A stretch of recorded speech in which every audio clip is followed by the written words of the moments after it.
దేవునితో కలిసి ఆలోచించుట. మొన్న సేవకుల సదస్సుకి వెళ్ళాను. ఒక్కరోజే వచ్చేసాను. అది చాలా క్రిటికల్ ఊరు, అది కాటూరటండి. విజయవాడకి చాలా దూరం, అది 50 కిలోమీటర్లు ఉంది. కారులో తీసుకెళ్లారు, కారులోనే వచ్చేసాము తెనాలి దాకాని.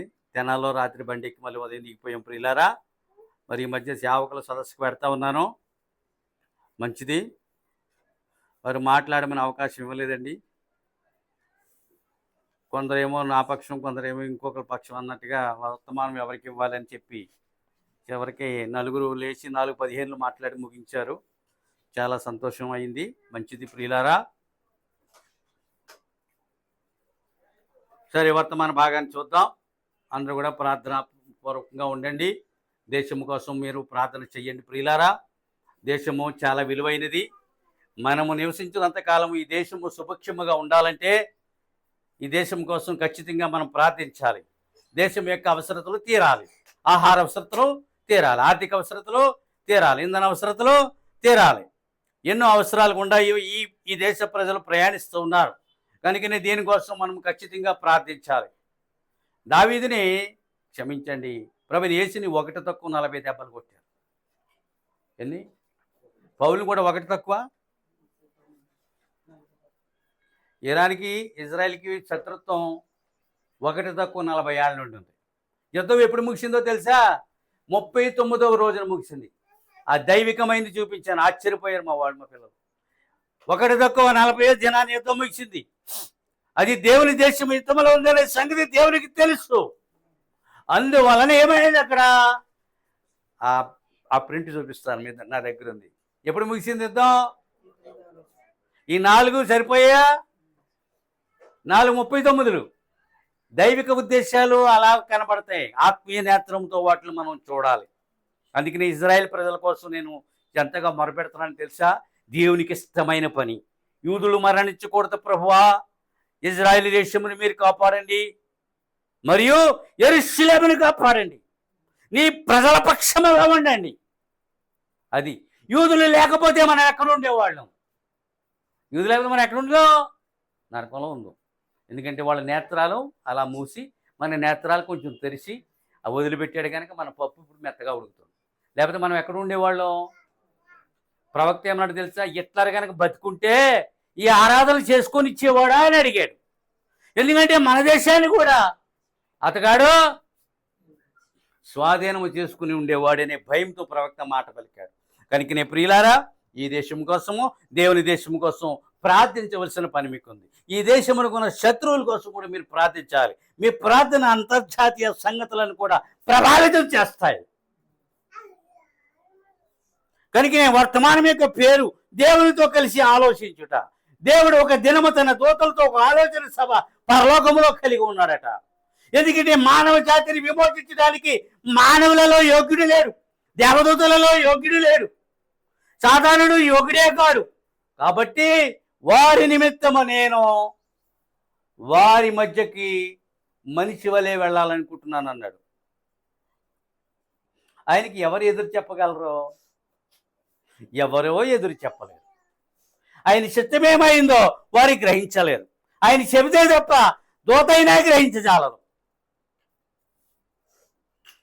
అప్పుడు ఒక ఆలోచన సభ పరలోకములో ఏర్పరిచాడు. అదిగో ఏదేనిలో మానవుడు పాపములో నుండే ప్రయాణిస్తూ ఉన్నాడు. అప్పుడే 4000 సంవత్సరములు గతించిపోయింది. ఇగో కాల సంపూర్ణమైంది, నేను వెళ్ళాలనుకుంటున్నాను అన్నారు. అందరూ పరలోకములో మౌనం దాల్చారు, వారి యొక్క ఆశీనులు. అయ్యో జాగ్రత్త, no problem, can you clean that with cloth. అప్పుడు ఏమైంది? నీ చిత్తమే సిద్ధించుడుగాక. అంతకు మించి మానవుడైనా దేవదూతుడైనా పలకలేడు. మానవుడైన దేవదూతైనా అంతకు మించి. ఎందుకంటే దేవునికి మించిన జ్ఞానము దూతలకి మనకి లేదు గనక నీ చిత్తమే సిద్ధించునుగాక. చూసారా నేనేమన్నాను?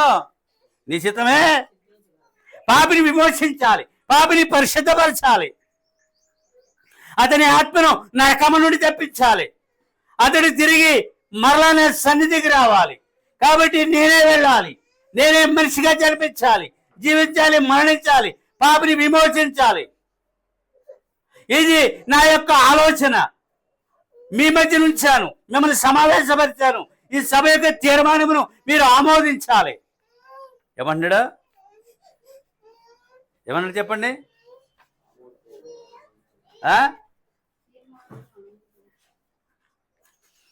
ఏమన్నాడండి?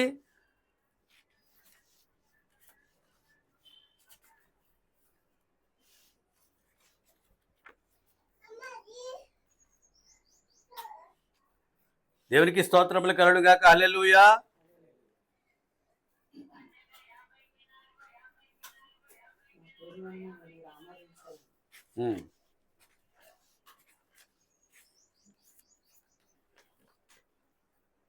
అప్పుడు అందరూ ఆమేన్ అన్నారు.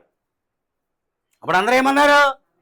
ఎందుకు? పాపిని విమోచించాలి, పాపి యొక్క ఆత్మని విమోచించాలి, అతన్ని పరిశుద్ధపరచాలి, తిరిగి నా సన్నిధికి అతను రప్పించాలి. ఆ సమావేశంలో ఏమన్నారు? సమావేశంలో తీర్మానము ఏకగ్రీవం అయిందట. సమావేశంలో తీర్మానము ఏకగ్రీవం అయింది. దైవ చిత్తము నెరవేరింది. ఇక్కడ దేవుడు జన్మించి జీవించడమే తరువాయి, జీవించి మరణించడమే తరువాయి, మరణించి పునరుద్ధరణమే తరువాయి, పునరుద్ధరణే ఆరోహణం అవడమే తరువాయి, ఆరోహణమే తిరిగి రావడమే తరువాయి. వర్తమానం లేకుండా వేదిక మీదకి రాకు, కత్తి లేకుండా యుద్ధానికి వెళ్ళకు, పెన్ను లేకుండా పరీక్షకి వెళ్ళకు, స్టెటస్కోప్ లేకుండా వైద్యం చేయకు. దేవునికి స్తోత్రములు కలుగుగాక. హల్లెలూయా. నాది వర్తమానం అయితే మీకు చెల్లుబాటు కాదు, ఇది ప్రవక్తదైతేనే చెల్లుబాటు అవుతుంది. దేవునికి స్తోత్రములు కలుగుగాక. ఏం చెప్పానండి? మానవుని యొక్క ఆత్మను ఆరని జ్వాలల నుండి నేను తప్పించాలనుకుంటున్నాను అన్నాడట. ఆ సభలో ఏమన్నాడైనా? మానవుని ఆత్మను ఆరని జ్వాలల నుండి నేను తప్పించాలి. ఆరని జ్వాలంటే అగ్నిగుండం నుంచి నేను వారిని తప్పించాలి. అది నా యొక్క ఉద్దేశ్యము. దేవుడు ఈ దూతలు, ఈ దూతగణము, ఈ సిస్టమేటిక్ వ్యవస్థ లేకపోతే దేవుడు కానేరడండి. ఇటు మానవుడు ఉన్నాడు, అటు దెయ్యం ఉంది, దెయ్యపు దూతలు, అటు దేవుడు, దేవదూతలు, అటు పరలోకము. ఈ సిస్టమ్ మధ్యన ఆయన దేవుడిగా ఆరాధించబడుతున్నాడు. మీరు ఎవ్వరు లేరు నాకంటే నేను దేవుడిని అంటే ఆయన దేవుడిగా ఉండలేడు. దేవుడిగా పిలిస్తేనే దేవుడు అవుతాడు. నన్ను పాస్టర్గా పిలిస్తేనే పాస్టర్ అవుతాను.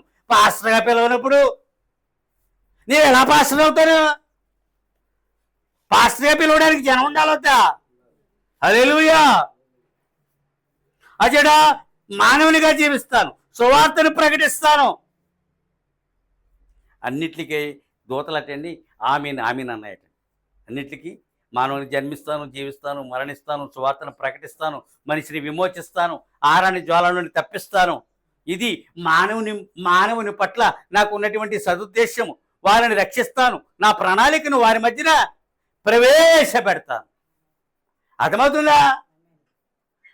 ఆలోచన సభలు అంటే మామూలుగా ఉండవండి. మనకి అసెంబ్లీస్ ఉంటే అక్కడ సమావేశాలు, పార్లమెంట్ ఉంటే అక్కడ సమావేశాలు, అలాగే గ్రామాల్లో సమావేశాలు తప్పు జరిగినప్పుడు. ఇలాగ ప్రతిదీ కూడా కొందరు కూడి ఆలోచన చేసినప్పుడు ఆలోచన ఏం చేస్తుందంటే సమస్యను పరిష్కరిస్తుంది. తీర్మానానికి వస్తారు. ఎవరో ఒకరు శిక్షించబడాలి, ఎవరో ఒకరు రక్షించబడాలి. ఇప్పుడు చెప్తా, ఎవరో ఒకరు కాబట్టి మనం రక్షించబడ్డానికి, ఇప్పుడు ఆయన శిక్షించబడ్డానికి ఆయన ఏం చేశాడు? తానే ఒక తీర్మానం కలిగి ఉన్నాడు. మనం శిక్షించబడ్డానికి ఒప్పుకుంటామా? ఎవరైనా లాఠీతో 10 దెబ్బలు కొడతానంటే ఒప్పుకుంటామా? ఒక్కడు కూడా కొట్టొద్దని అంటాం. కారణం, శిక్షించబడ్డానికి నీకు ఇష్టం ఉండదు. కానీ తాను శిక్షించబడడానికి, మనల్ని రక్షించబడ్డానికి ఆలోచన సభలో తీర్మానం ఏం చేసింది? శిక్ష తన మీద వేసుకున్నాడు, శిక్ష మన మీద నుండి కొట్టివేశాడు. తీర్మానం పరలోకంలో జరిగింది, భూలోకంలో మనిషిని రక్షించు కార్యము కొరకు. పెద్ద పెద్ద అరుపులన్నీ 15 నిమిషాలు ఇచ్చారు. అరిస్తే పని అవుతుందా? వాస్తవం కావాలి.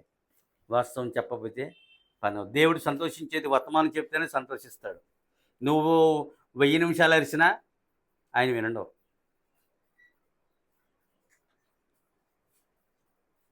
ఇప్పుడు ఈ తీర్మానము సాతానికి ఒక చావు దెబ్బ తగిలిందటండి. సాతానికి ఏమి తెలియలే, అదేంటి ఇలాంటి తీర్మానం చేశాడు, మానవుని రక్షిస్తాడా, ఆ మనిషి నా జన్మలో ఉన్నాడు, నా ఇష్టానుసారంగా వాడిని వెళ్ళి నరకాన్ని నడిపిస్తున్నాను, నరకానికి తీసుకుపోతా ఉన్నాడు, నా జనులను రక్షిస్తాను. దానికి ఒక దెబ్బ కొడితే చచ్చానంటే అలాంటి చావు దెబ్బ తగిలిందటండి. దేవుడు చేసిన ఆలోచన సభలో దేవుడు చేసిన తీర్మానమునకు సాతానికి చావు దెబ్బ అండి, ఎదురు దెబ్బ కాదట. ఏ దెబ్బ తగిలిందే? హల్లెలూయా. ఆయన జన్మించడానికి ముందే 100 సంవత్సరముల క్రితమే ప్రవచించబడింది. కాబట్టి ఆ ప్రవచనం ఏమవ్వాలి? కాల సంపూర్ణతలో అది నెరవేరాలి. సాతానికి చావు దెబ్బైనా, ఎదురు దెబ్బైనా, అగ్నిగుండమైనా ఇక వాడు ఏమీ చేయలేడు. వాడు చేసిన పనికే దేవుడు మరొక పనిని భూలోకములో మానవుని నిమిత్తము తలపెట్టుతా ఉన్నాడు. వాడు చేసిన పనికి కదండి మనం అంతే ఎలా ఉన్నాం. ఇప్పుడు అర్థమైందండి, దెయ్యానికి ఏం తగిలింది? హల్లెలూయా. కనుకనే ప్రియులారా, చచ్చి పడి ఉన్న మానవుని తన చావు ద్వారా నిలబెట్టాడట. చచ్చిపడి ఉన్న మనిషిని ఏం చేశాడు? పడిపోయాడు, చచ్చిపోయాడు. ఆదాము కింద ఉన్నదంతా పడిపోద్దండి, చచ్చిపోద్దటండి. ఆదాము జాతి కూడా పడి చచ్చిపోయిందటండి. అలా పడి చచ్చిన దాన్ని తన మరణం ద్వారా ఏం చేశాడు? తిరిగి నిలబెట్టాడు. చూసారా, మనం అందరము పడి చచ్చిన వాళ్ళు, అర్థమైందా? తిరిగి ఏం చేశాడు? బ్రతికించి మళ్ళా నిలబెట్టాడు. చూసారా, ఈ జన్మని బట్టి దేవుని కృతజ్ఞతాస్తుతులు చెల్లిస్తాను. కరోనాలో చచ్చిపోతే ఏమైపోదు? అప్పుడుతోటే ముగిసిపోదు. ఇచ్చిన జీవితాన్ని బట్టి మనం ఏం చేయాలి? తనలో ఈ జీవితాన్ని ఎంత బాగా ఖర్చు పెడుతున్నామో జాగ్రత్తగా చూసుకోవాలి. దేవుడు ఎంతమానం మాట్లాడు, కొంతసేపు మాట్లాడతాడు. ఓ పాస్టర్ అలాగే చెప్పుకొస్తున్నాడు, నువ్వు అప్పుడు చచ్చిపోయినా బాగుండు అనుకున్నాను నేను. అంతటి మా అమ్మ మూర్ఖుడతను. వాళ్ళ బియ్యం ఉందంటే 10 మైళ్ళు వెళ్తాడు. ఏమన్నా పద్ధతి? వాళ్ళ బియ్యం ఇస్తున్నానంటే 10 మైళ్ళు వెళ్తావా? ఊళ్ళని తిరిగి వసూలు రాజాలేక మొత్తం నుల్లుకొచ్చేస్తావా? అతను ప్రస్తావన వచ్చింది అక్కడ. అతను ఎంత చెడ్డవాడో చెప్పుకున్నారు. జాగ్రత్తగా ఉందాం. ఇవ్వబడిన జీవితమును చాలా జాగ్రత్తగా ఖర్చు పెడదాం. జీవితాన్ని తన కొరకు మనం ఖర్చు పెడదాం. దేవునికి స్తోత్రములు కలుగురుగాక. హల్లెలూయా.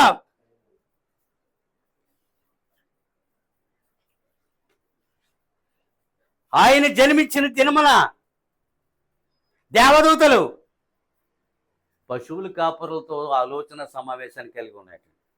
దేవదూతలు ఎలా ఉంటారు తెలుసండి? మనుషుల మధ్యకి వచ్చి మనుషులాగానే ఉంటారు. నేను దూతను చూశాను కనుక. ప్రవక్త గారు అయితే రోజు చూసేవాడు. కాకినాడలో నాకు ఆ దూత దర్శనం దొరికింది. వచ్చేసి ఆ దూతలు ఆ పశువుల గొర్రెల కాపర్ల మధ్య ఒక సమావేశం ఏర్పాటు చేశాడు. దేవుడు మానవుడిగా జన్మించాడు, ఫలానా పాకలో జన్మించాడు, రండి మీరు చూడాలి. ఆ దూతలో చెప్పిన మాట వెంటనే వాళ్ళు నమ్మారు. దేవదూతలు,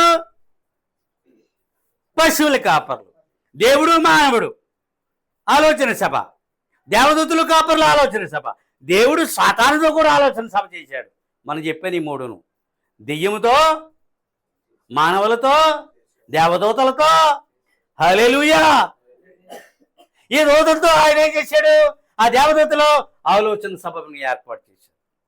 దేవదూతలు ఏం చేసే? వాళ్ళని పిలిచే, మీ నిమిత్తము రక్షకుడు పుట్టాడు, ఫలానా పశువుల పాకలో ఉన్నాడు, మీరు వెళ్ళి పాటలు పాడండి అని చెప్పగానే దూతలు వాళ్ళ యొద్ద నుంచి అదృశ్యమవగానే వీళ్ళందరూ పరుగుని వెళ్ళిపోయారు. అంటే దేవదూతలు, పశువుల కాపర్లు, గొర్రెల కాపర్లతో ఒక చిన్న సమావేశాన్ని ఏర్పాటు చేసి వాళ్ళని సిద్ధపరిచి పంపించేసరికి అది ఒక సభా సమావేశం అన్నాడు. మన ప్రవక్త ఏమన్నాడు? అది ఒక సభా సమావేశము. దేవుడు మానవునిగా జన్మించిన విధము ఏంటంటే, దేవుడు మానవుడిగా జన్మించే విధము వారికి బోధించారటండి. మీకు అర్థమైందా? ఏ విధమో అది.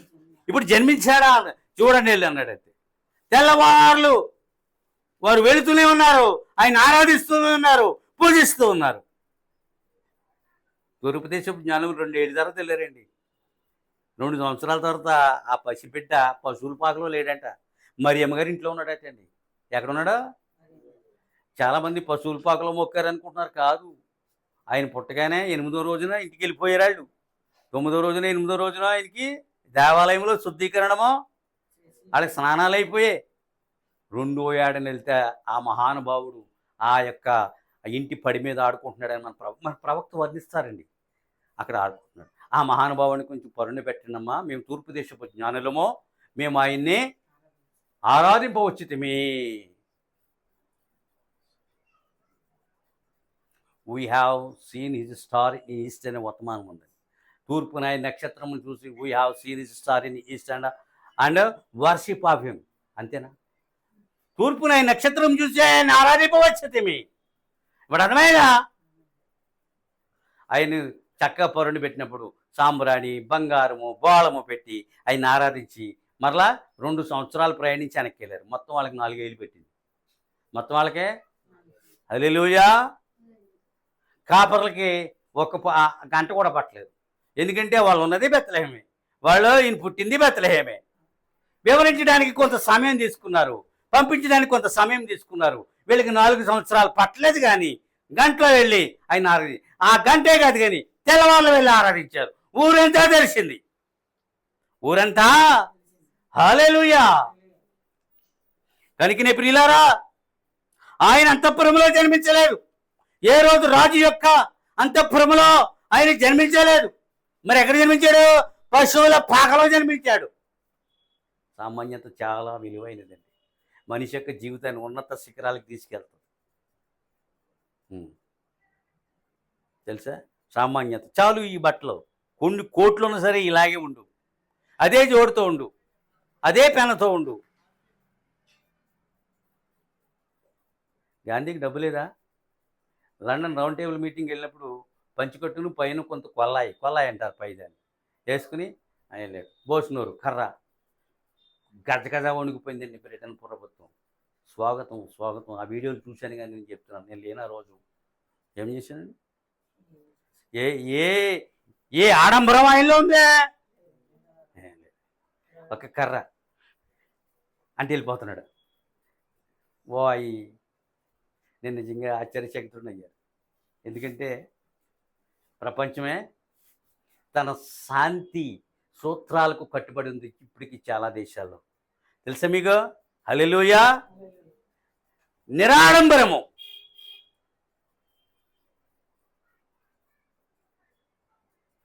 అందువల్ల నిరాడంబరము, సాత్వికం అనే పదం వాడతాం మనం. అందుకనే సాత్వికుడు ఎక్కడ పడే అంతఃపురంలో పుట్టలేదు.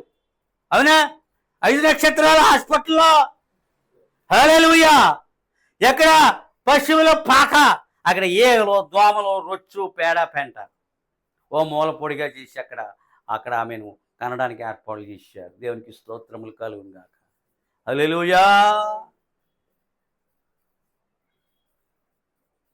Is elected that. ఆయన ఎన్నుకున్న స్థలం అది. ఆయన జ్ఞానులు పొరపడ్డారు. యూదుల రాజు అంతఃపురంలో పుడతాడు, నరేంద్ర అన్నారు. 3 అంతఃపురంలో లేడైనా. అంతఃపురం ఒక దినం అంతమైపోతుంది అనే సంగతి బాగా తెలుసు. ఉన్నాడు? ఏ రోజు ఉన్నాడా? హల్లెలూయా. మళ్ళా నక్షత్రము త్రోవ చూపితే తప్ప పట్టపగల నక్షత్రాలు వెలుగుతాయా? పట్టపగల నక్షత్రాన్ని కనుగొనగలవా? అది దైవికమైంది, అది నమ్మవలసి ఉంది. మనం మాత్రమే దానిని మనము నమ్మవలసి ఉంది. మళ్ళా ఆ నక్షత్రం కనబడింది, పెద్దదింత, అదిగో అన్నారు. అది ముందెళ్తుంది, వెనకాల చక్కగా ఎక్కడికి? పశువుల పాక ఎదుగు తీసుకెళ్ళింది. దేవునికి స్తోత్రములో కలుగును గాక. అందుకనే అటువంటి మహామహుడు ఒక పశువుల పాకని ఎన్నుకున్నాడు, అందులో స్థలాన్ని ఎన్నుకున్నాడు, అక్కడ జన్మించడానికి ఇష్టపడ్డాడు.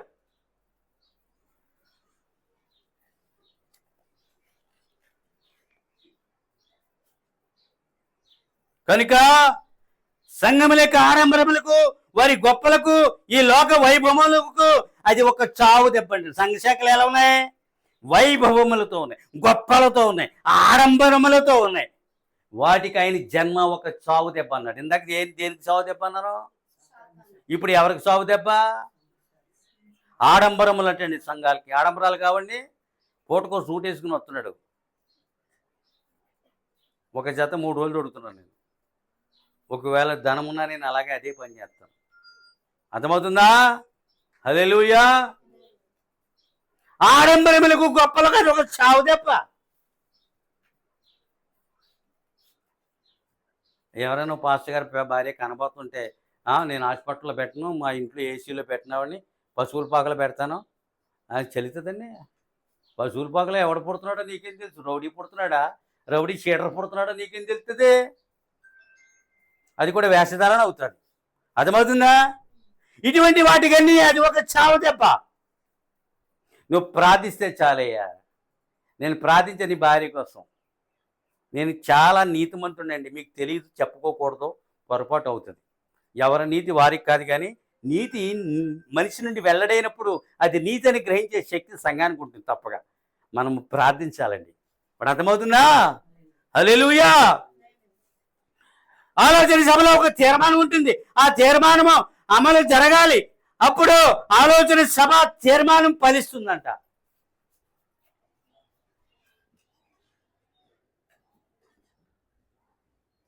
ఆలోచన సభలో ఏముంటుంది? తీర్మానం ఉంటుంది. తీర్మానం ఫలించి తీర్మానము నెగ్గినప్పుడే అది ఫలిస్తుంది అన్నాడు.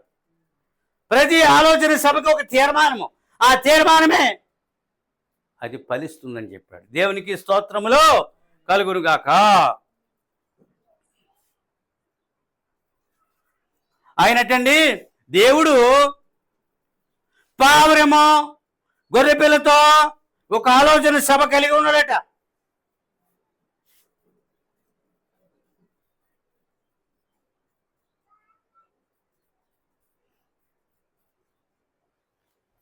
క్రీస్తు గొర్రెపిల్ల పావురం ఒక ఆలోచన సభ కలిగి ఉన్నారు. ఆ ఆలోచన సభ ఏంటంటే గెత్సేమనే తోటలో విశేష ప్రార్థన కొరకు, తాను అప్పగింపబడిన దినము కొరకు ఆయన ప్రార్థించాలని ఏం చేస్తున్నాడు?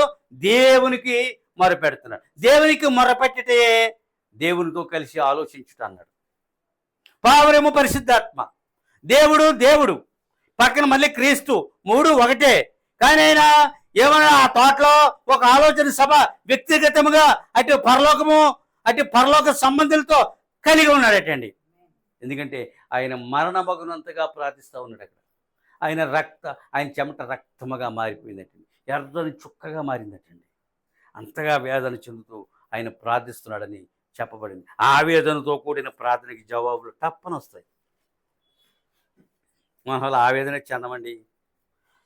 అది ఆయన మానవునికి వచ్చి గెచ్చమైన తోటలో సంభాషణలు, మూలుగులు, ప్రార్థనలు, ఆలోచన సభలు పుంఖాలుగా జరుగుతున్నాయి. ఏంటండి?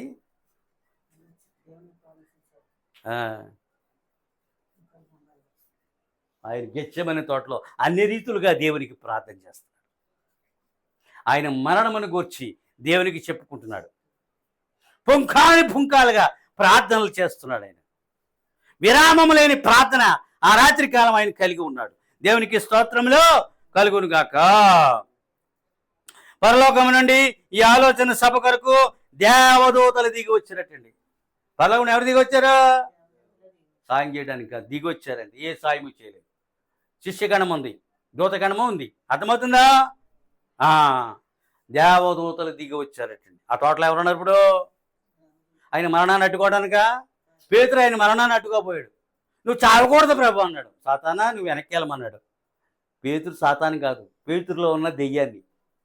పేతురు సాతాను, పేతురులో ఉన్న దెయ్యాన్ని. ఓ దెయ్యమాని వెనక్కి వెళ్ళు, కానీ పేతురుని కాదంట. చాలామంది పేతురుని అన్నాడు సాతానని. పేతురే సాతాను అయితే నశించి అక్కడ ఉండేవాడు. కానీ పేతురులో ఉన్న దెయ్యాన్ని వెనక్కి వెళ్ళమన్నాడు. You should go back.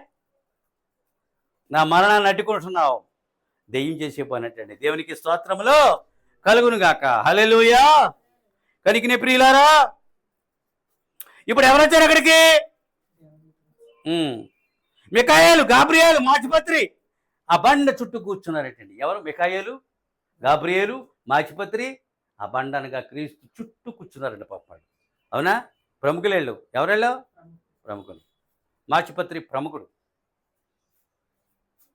అతడు ఒక నీటి దూత తెలుసా. నీరుని పంపంటే మొత్తం ముంచేస్తాడు. సమాచారం మోసుకుని పోవాడు, దేవుని పక్షముగా ఎదమలు చేయవాడు, శ్రావ్యంగా సంగీతం వాయించేవాడు. అటువంటి సంగీత విద్వాంసుడు సాతాను. దాన్ని పోగొట్టుకున్నప్పుడు ఏమయ్యాడు? సంగీతాన్ని విద్వాంసం చేశాడు భూమి మీదకి వచ్చి. ఇప్పుడు ఆ అరుపులు గిరుపులను శ్రావ్యత ఉంది అందులో. ఆ అరుపులకి ఇలా ఏమవుతున్నారు? అది అర్థమైందండి. అటువంటి మహామహులు 5 ముగ్గురు ఆ బండ చుట్టూ కూర్చున్నారటండి. ఆయన ప్రార్థన చేస్తున్నాడటండి. వారు ఎంతో విచారముగా లేదా దుఃఖవదనముతో ఉన్నారు. తమ దేవుని చుట్టూ ఉన్నారు. ఆ బండ చుట్టూ కూర్చున్నారటండి. ఒక పక్కన మొత్తం ఇతర దూతగణం. ముగ్గురు మూడు పక్కల 4 పక్కల ఆయన అలా ప్రార్థన చేస్తున్నాడు. అందుకనే చెమట రక్తముగా మారిపోయింది. మీరు ఇచ్చేటప్పుడు చెమట తెలుసా? చెమట అనగా రక్తమే. రక్తం అనగా మీ జీవము. మీ జీవముని దేవునికి ఇస్తున్నారు. మీకు అర్థమైందా? పాస్టర్ చేయడం తప్పలేం చేస్తున్నాడు, కనీసం ప్రార్థన కూడా చేయట్లేదండి. ప్రార్థన చేయడం మర్చిపోయారే పాస్టర్లు.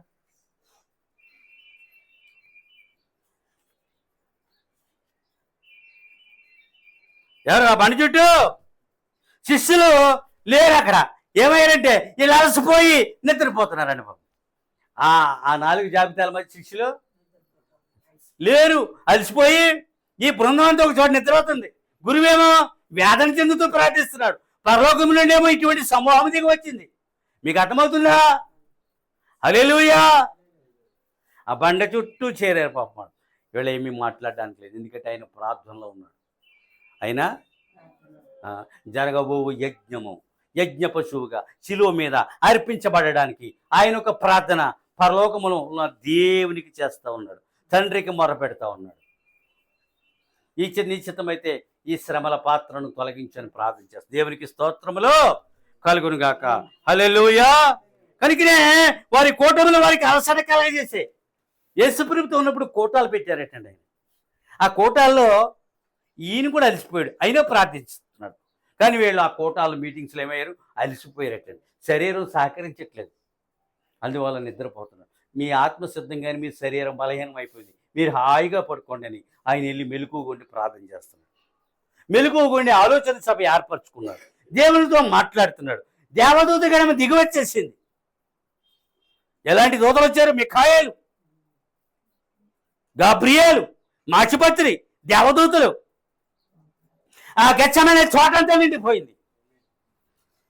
ఆ బండ చుట్టూ వీరంతా వాళ్ళు ఎంత అదృష్టవంతులండి. దేవునికి స్తోత్రములు కలుగుగాక. హల్లెలూయా.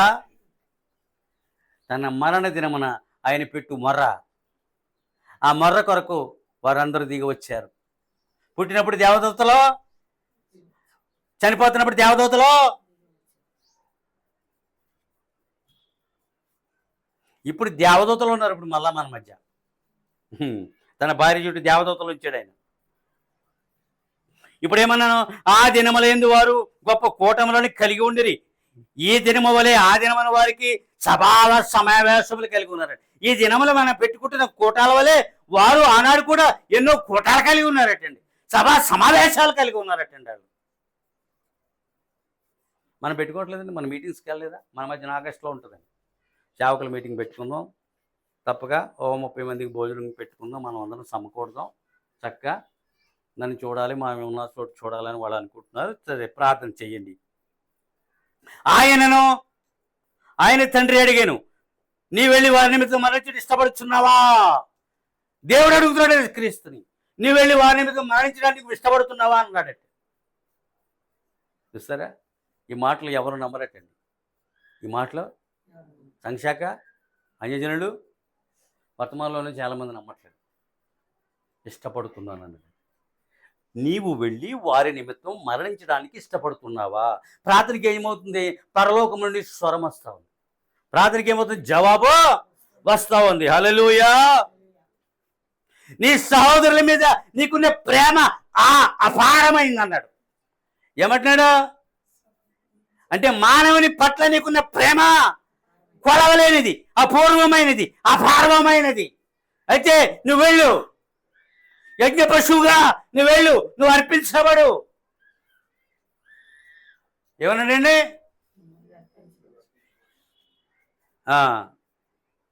ఆ పాపిష్టి లోకముపై నీకు గల ప్రేమ నిజమైనదా? నీ జీవము పోగొట్టుకుందువా?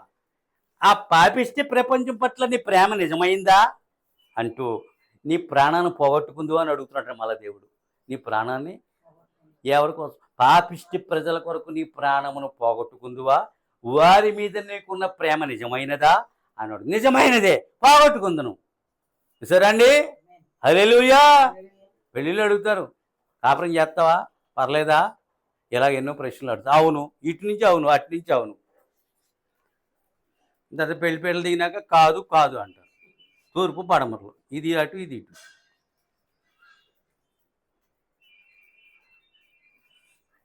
వారి యొక్క స్థానమును తీసుకుందువా? వారి యొక్క స్థానమును, పాపి యొక్క స్థానాన్ని పరిశుద్ధ దేవుడు తీసుకోవాలి. ఇప్పుడు తీసుకుంటానన్నాడు. ఏమన్నాడు? మన స్థానం ఏంటండి? పాపి. ఈ పాపాన్ని తన మీద వేసుకుంటాడు, మన స్థానాన్ని తీసుకుంటాడు. ఇప్పుడు అర్థమైందా? తన స్థానాన్ని మనకి ఇస్తాడు, మన స్థానాన్ని ఆయన తీసుకుంటాడు. మన పాపాలను తను స్వీకరిస్తాడు, తన పరిశుద్ధతను మనకి దయచేస్తాడు. తానుండి చోటు మన ఉండిలాగిన నేను ఇష్టమే అన్నాడు. ఏమన్నా వర్మ తేజ ఏమన్నాడు? ఆ పాపిష్టి ప్రపంచం కొరకు నువ్వు చనిపోవటం నీకు ఇష్టమేనా? ఇష్టమే. వారి పట్ల నీకున్న ప్రేమ అపారమైనది. ఏమన్నాడు ఆయన? ప్రేమించకపోతే రక్షించబడవండి. తన ప్రేమను చాలా అపార్థం చేసుకుంటున్నాం మనము. మానవులు ప్రేమించలేకపోతా ఉన్నారు. ఆయన ఒక్కడే అతి మరణమునకు అర్హుడు అటండి. ఆయన ఒక్కడే అతి మరణమునకు అర్హుడు.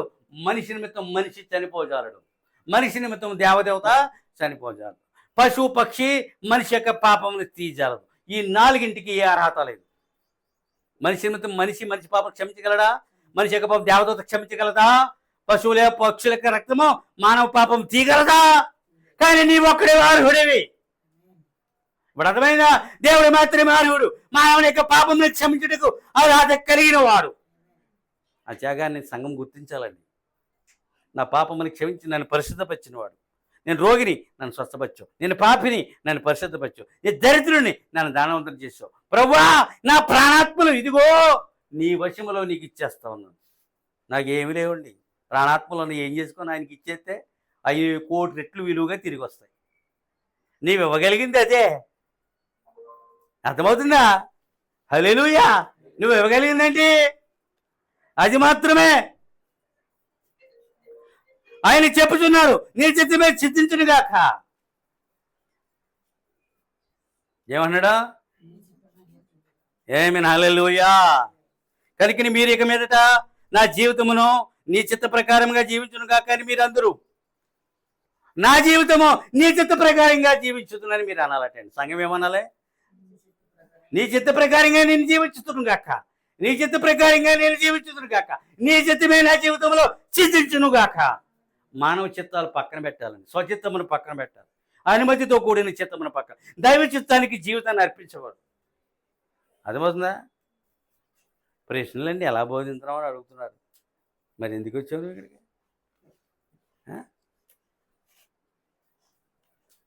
కత్తి లేకుండా వెళ్తే ఎంగి లేకుండా ఊదేటాడు అవతలాడు. నీ దగ్గర ఉండాలయ్యా.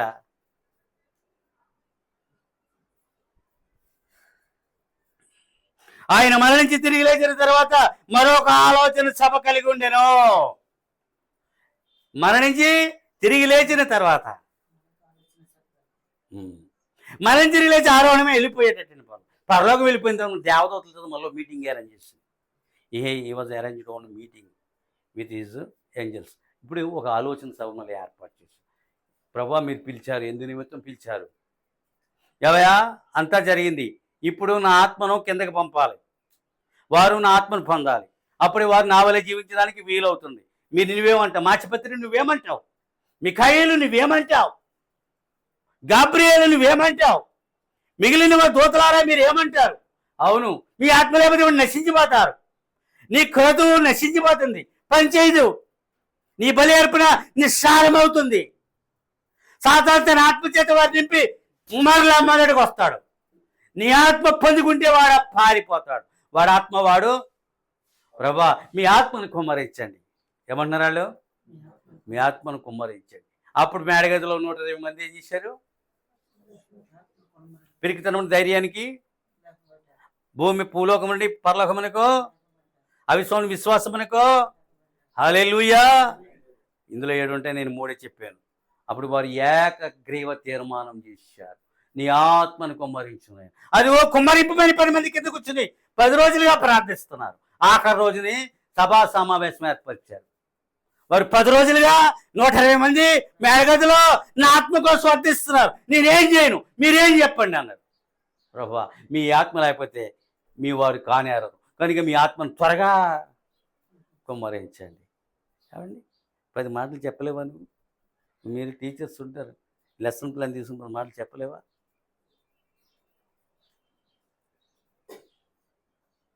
మంచినీళ్ళు ఇవ్వండి. తేజ నీళ్ళు తాగుతారా?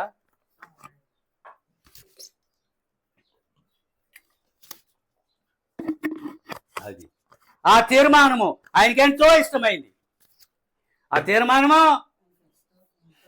నీ ఆత్మను కుమ్మరించు ప్రభువా, మీరు త్వరగా కుమ్మరించండి, త్వరగా వారి ఆత్మను పొందుతారు. జరిగిందా లేదా? ఆత్మ లేనివాడు నా వాడు, నా ఆత్మ లేనివాడు ఆడు నా రాజ్యంలోకి రాలేడు. ఇప్పుడు అర్థమైందా? ఆమేన్ హల్లెలూయా.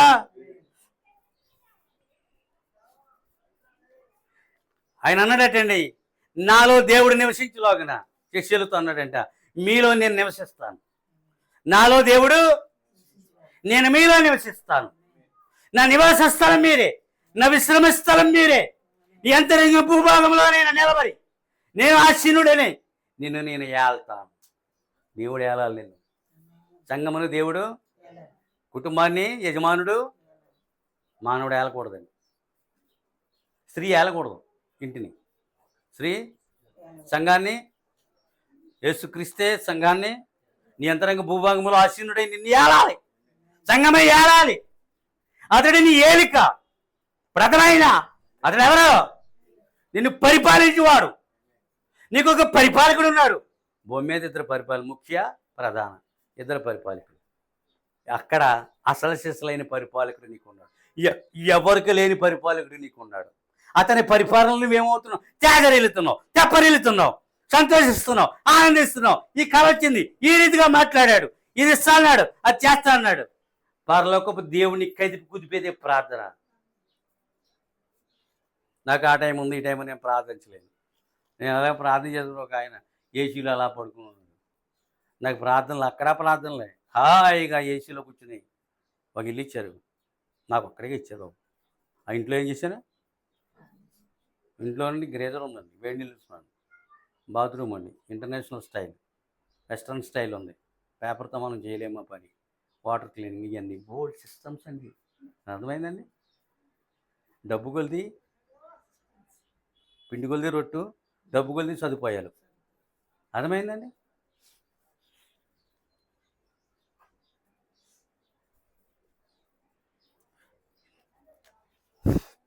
నేను మీలో నివసిస్తాను, యుగ సమాప్తి వరకు నేను మీలో ఉంటాను. చూసారా? యుగము ముగిసిపో వరకు ఉంటాడటండి. సూర్యచంద్రులు అదృశ్యం అయిపోతారు. యుగము ఆకాశాన్ని చంద్ర నక్షత్రాలు ముగిసిపోతాయి, సమాప్తమైపోతాయి. ఋతువులు, పంచభూతములు. భాష మీద పట్టుండాలండి, ప్రార్థించాలండి. అప్పుడు నేను పట్టు నీకు వస్తుంది. పట్టు లేకపోతే నువ్వు చేయలేవు ఈ పని. నీ దేవుడే మాట్లాడితే నీకు అర్థమవుతుంది, అదే వర్తమానం మాట్లాడితే నీకు అర్థమవుతుంది. అందుని బట్టి దేవుడు సంతోషిస్తాడు. నీ ఆత్మ ఇందులో కొంతైనా స్వీకరిస్తాడు. దేవునికి స్తోత్రములు కలుగును గాక. హల్లెలూయా. అప్పుడు నేను చేయక్రియలను మీరు చేదురు.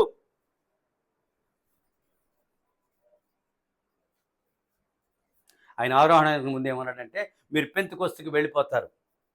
ఏమన్నాడటండి? మీరు పెంతెకొస్తుకి వెళతారు, పండగ చేసుకోవడానికి కాదట, పెంతెకొస్తుకి వెళ్తారు. కానీ అది వారు పండగ చేసుకోవడానికి కాదు. మీరు మేడగదిలో విడిది చేస్తారు. మీరు మేడగదిలో విడిది చేసినప్పుడు ఏమంటున్నాడు? నా ఆత్మను పొందుకుంటారు. అది పెళ్ళికెళ్తే విడుదల ఇస్తారు తెలుసా? ఇప్పుడు విడిది గదులు ఉన్నాయి టౌన్స్లో అండి. ఈ విడిది గృహము రెంట్కి తీసుకుంటాం 3 రోజులు 1,00,000 అలాగా. ఇప్పుడు అర్థమవుతుందా? మేడగదిలో మరి ఎలా ఉన్నారు? విడిది గృహంలో ఉన్నారండి. విడిది గృహంలోనికి ఏమొచ్చింది? విందు వచ్చింది, పరిశుద్ధాత్మ వచ్చింది. పరిశుద్ధాత్మని పొందుకున్నారు వాళ్ళు. ఆ రోజు నుంచే వారు ఏమయ్యారు? సేవను ప్రారంభించారటండి. వారు 120 మంది ఏం చేశారు? సేవను ప్రారంభించారు. వాళ్ళు ఎదురెళ్ళిపోతున్నారు. మృత్యువుకి ఏమవుతున్నారు వాళ్ళు? హల్లెలూయా! 10 దినములు శుద్ధీకరించుకున్నారు. వారి ఆత్మను శుద్ధీకరణ పొందిన తర్వాత పరిశుద్ధాత్మను వారు పొందుకున్నారు. వాళ్ళను చెత్త వెళ్ళిపోవడానికి ఎంత టైం పట్టింది? పౌలును చెత్త వెళ్ళిపోవడానికి ఎంత టైం పట్టింది? 3.5. మోసేలోని చెత్త వెళ్ళిపోవడానికి ఎంత టైం పట్టింది? మనలో ఉన్న చెత్త వెళ్ళిపోవాలటండి. మనలో ఉన్న చెత్త, వారిలో ఉన్న చెత్త వెళ్ళిపోవడానికి 10 రోజులు పట్టింది అన్నాడు. చెత్త అంతా వెళ్ళిపోయిన తర్వాత పరిశుద్ధపరచబడిన తర్వాత శుద్ధీకరణ తర్వాత వారికి పరిశుద్ధాత్మ వారి మీదకి వచ్చేది. వారు ఆత్మచేత నింపబడ్డారు. ఆ దినం నుండి సువార్త ప్రకటించారు. ఆ దినం నుండే కొత్త నిబంధన సంఘము కట్టబడింది. 3,000 మంది ప్రభువైన యేసుక్రీస్తుని నామములో వారి బాప్తిసం పొందారు. వారి ప్రయాసమైనందు వ్యర్థము కాలేదు. ఆలోచన సభల్లో ఎలా ఉంటాయి? దేవదూతలతో ఆలోచన చేశాడు, దేవునితో మానవునితో ఆలోచన చేశాడు, దెయ్యంతో కూడా ఆలోచన సభ ఉందండి. ఇందులో రాలేదు అది. యోబుని శిక్షించే విషయంలో అక్కడ సాతానుతో ఒక ఆలోచన సభ. నువ్వు రా, నువ్వు కూర్చో. ఆహాబు దినాల్లో కూడా ఆలోచన సభ గురించి ఇప్పుడు మళ్ళీ థర్డ్ మెసేజ్ ఇస్తాను. రేపు వారం ఇవ్వను, రేపు కొత్త మెసేజ్ తీసుకుంటాను. ఎప్పుడు వినండి, 1 గంట వినండి, 60 నిమిషాలు వినండి, 16 నిమిషాలు బాధైనా లోపల దాచుకోనండి. ఎందుకంటే అది నిన్ను బ్రతికిస్తుంది, అది నిన్ను జీవింపజేస్తుంది, అది నిన్ను వర్ధల చేస్తుంది, అది నిన్ను తల ఎత్తుకునేలా చేస్తుంది. నిన్నుల అవమానముల నుండి అది నిన్ను విడిపిస్తుంది. వర్తమానం తప్ప వేరే ఒకటి భూమి మీద లేదు.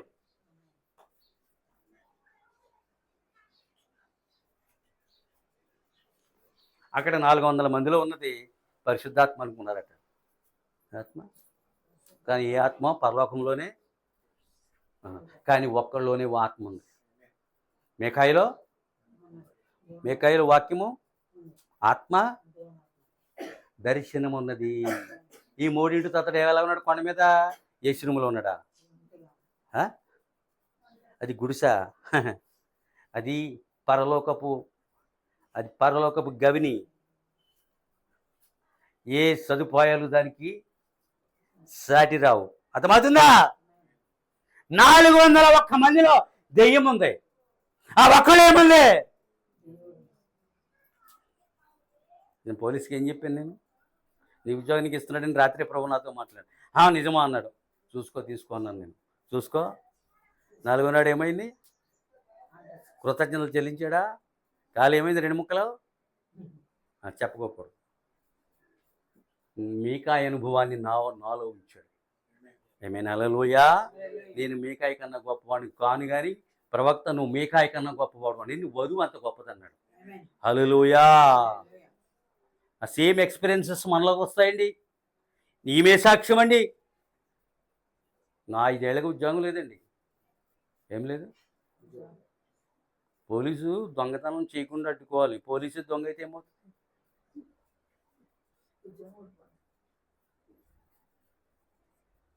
దోచుకున్నది ఇచ్చేవలసి వచ్చింది. పైగా ఉద్యోగం పోగొట్టుకోవాల్సి వచ్చింది. సగం జీతం లేదు.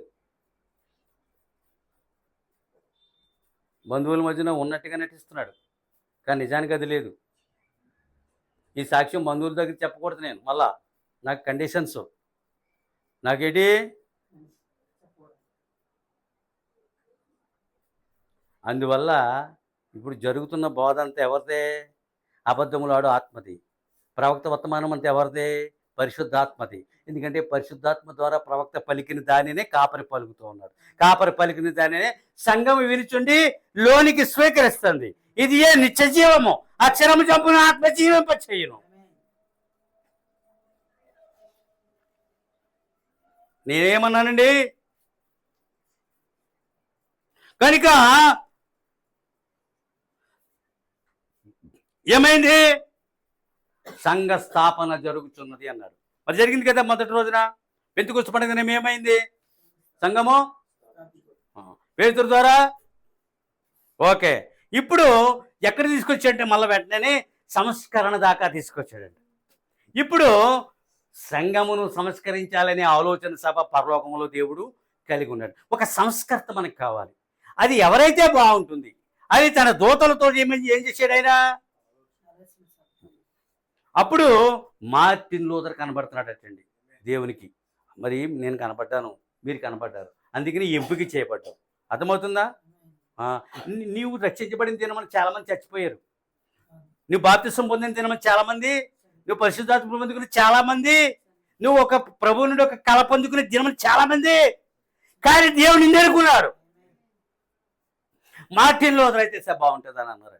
ఓకే, ఆమెను అన్నారు, అందరూ ఆమెను అన్నారు. వెంటనే ఏం చేశాడు? మార్టిన్ లూథర్ లేపాడు. 99 తప్పులు పేపర్ మీద రాశాడు. ఇంత పేపర్ మీద ఏం చేశాడు? చచ్చి ఆ గోడ కొట్టేశాడు. ఇదిగో మీ తప్పులు, నేను ఇందులో ఉండలేను. సంఘము సంస్కరించబడాలి. ఏం చేశాడు దేవుడు? సంఘ సంస్కరణకు పరలోకములో తన దూతల చేత యేసుక్రీస్తు ప్రభువు ఆలోచన సభ కలిగి ఉన్నాడు. భూమి మీద ఒక వ్యక్తిని లేపాడు. భూమి మీద ఉన్న సంఘమును సంస్కరించాడు. అందులోంచి జన్మించిందే ప్రొడక్షన్. ఇరువురు నుండి జన్మించిందే వధువు. ఇప్పుడు ఎంతమంది? ఆ సంఘం ఈ సంఘం అన్యులోంచి వచ్చిందే వధువు. అది నానా శాఖల నుండి నానా జాతుల నుండి సమకూర్చబడిన వారు పరలోకంలో ఉంటారు అన్నాడు. ఇప్పుడు అర్థమైందా? హల్లెలూయా. అది సంస్కరణకి తావిచ్చాడు, ఇటు శుద్ధీకరణకి తావిచ్చాడు, ఇటు పరిశుద్ధాత్మ బాప్తిసానికి తావిచ్చాడు. ఒక్కొక్క శుద్ధీకరణకి వెస్లీ కోసం ఒక ఆలోచన సభ, లూథర్ కోసం ఒక ఆలోచన సభ, విలియం మ్యారియన్ ప్రణామగారి కోసం ఒక ఆలోచన సభ. ఈ అగ్ని బాప్తిసం కొరకు, ఈ పరిశుద్ధాత్మ బాప్తిసం కొరకు ఎవరిని పంపుదాం? ఎవరిని పంపుదాం? ఆయనే మాట్లాడు. అదిగో విలియం మ్యారియన్ ప్రణామం, అదిగో పుట్టి చూడు ఆ మాసిపోయిన బట్టలతో అడవుల్లో ఎలా ఆడుకుంటున్నాడో అని దేవదూతలకు చూపించు. అవును ప్రభు, అదిగో అతనే. అప్పుడే దూతనే అతని సంరక్షణ కోసం. అతను పెరిగి పెద్దవాళ్ళు కదా, అతని పాపములు పడకూడదు కదా. పాపిగా పుట్టిన ఏమవ్వాలి? తాను అన్నాడు, సిగరెట్ కాల్చినట్లు నాకు తెలియదు అన్నాడు, అందుకని ఆడింగోడు అన్నాడు. మందు తాగినట్లు నాకు తెలియదు అన్నాడు. తప్పుడు పనులు చేసినట్లు నా జ్ఞాపకాల్లో లేవు, నన్ను మీరు క్షమించండి అన్నాడు. అటువంటి పాత్రను ఏం చేశాడు దేవుడు? ఒక ఆలోచన సభ ద్వారా. అదిగో పుట్టి అంగో అలా చూడు వదిలి బట్టలు వేసుకుని నడిచి వెళ్తున్నాడు. అదిగో 7వ దూత, అదే చివరి దూత. హల్లెలూయా. అదిగో చూడు 16 మందిలో ఒకరు, అతనే జాన్ వెస్లీ. అతను పట్టుకొని పోయి, ఎందుకంటే అతను శుద్ధీకరణ తెస్తాడు, అతను సంస్కరణ తెస్తాడు, ఇతను పరిశుద్ధాత్మ బాప్తిస్వాన్ని తెస్తాడు. అప్పుడు సంఘం యొక్క దేవుని ఉద్దేశము పరిపూర్ణమవుతుంది, సంపూర్ణమవుతుంది. యుగ సమాప్తి చేసేస్తాను. ఇక ఇన్ని ఆలోచన సభలు ఉన్నాయండి. ఏమీ లేకుండా నువ్వు వెళ్ళి ఏం చేస్తావు? నాకు అర్థం లేదు. 10వ తరగతి వాడి చేత నిలబెట్టి మాట్లాడిస్తాను. ఆడు ఒక ఏడాది నాకు దొరికితే ఇక్కడికి నిలబెట్టి వాడి చేత మాట్లాడిస్తాను. నేను వండేశారు అన్నం కూరలు, నేను వడ్డించవయ్యా. వడ్డించడానికి వనకడం ఎందుకు? అది చేయలేకపోతున్నారు పాస్టర్లు. అన్నం కూర, సాంబారు, పచ్చడి, పెరుగు చక్కగా, కూర అన్నీ చక్కగా చుట్టూ పెట్టారు. అనుకోండి నేను వండేసి పెట్టాను బాబు, వడ్డించుకోండి. అదే వర్తమానం. అన్నము వాక్యమైనది, వర్తమానములు కూరలు, సాంబార్లు, పులుసులు, పెరుగులు, అంతా సిస్టమ్ అంతా అక్కడ ఉంది. కానీ దాన్ని వడ్డించే శక్తి సామర్థ్యమో నోరిమ్మని అడగరు. వర్తమానం చదవాలని ఉంది ప్రభా, చదవడానికి కృప చూపండి అని అడగరు. వర్తమానం బోధించాలి ప్రభా, మీరు అనుమతి ఇవ్వండి అని అడగరు. ఏమీ అడగరు.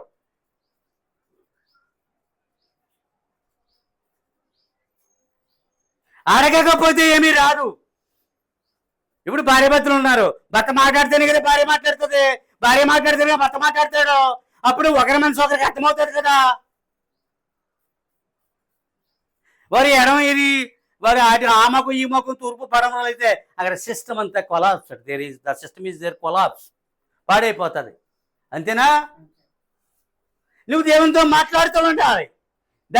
దైవ సంగతులు దేవుని ఎదురుని రావాలి. ఈ వరం పొందాలి, నువ్వు బోధించాలి. వెరీ సింపుల్గా చెప్పాను కానీ వాళ్ళకి అర్థమవుతుంది. మేము బోధించేది వాక్యం కాదా అన్నారు. కాదన్నారు. 401 మంది ప్రవచించేది ప్రవచనం కాదు, కానీ మేకాయ చెప్పింది మాత్రమే ప్రవచనం. నువ్వు తిరిగి వస్తే ఏట్టు కొట్టాడు తవడ మీద, ఆ ముసలోడు పన్నుడిలాగా. కన్నీళ్ళన్న పానమలుగా ఇవ్వండి, జైల్లో వేయండి అన్నాడు. నువ్వు తిరిగి వస్తే దేవుడు నాతో మాట్లాడలేదు అన్నాడు. ఏమన్నాడు? ప్రవక్తలు అలా ఉంటారండి. ఎలా ఏమన్నాడు? జాన్ ఎఫ్ కెనడీ తన కారులో ఎలాగైతే చంపబడ్డాడో, తన రథంలో ఆహాబు అలా చంపబడ్డాడని మన ప్రవక్త దాని ఒక పెద్ద స్టోరీ అండి, అది పెద్ద వర్తమానాలండి అవి. అర్థమవుతుందా? ఆహాబుని జాన్ ఎఫ్ కెనడీని బేల్ చేసి చెప్పాడు ప్రవక్త వర్తమానం. ఆహాబు భార్యని, ఇతని భార్యని. కెనడీ భార్య మొత్తం అమెరికాని మార్చేసిందటండి, రంగులతోటి, హెయిర్ కటింగ్స్ తోటి మొత్తం. అక్కడ ఆమె అలా చేసింది, ఇక్కడ ఈమె అలా చేసింది. దేవుడు తన వాక్యమును దీవించును గాక. లేచి నిలబడదాం.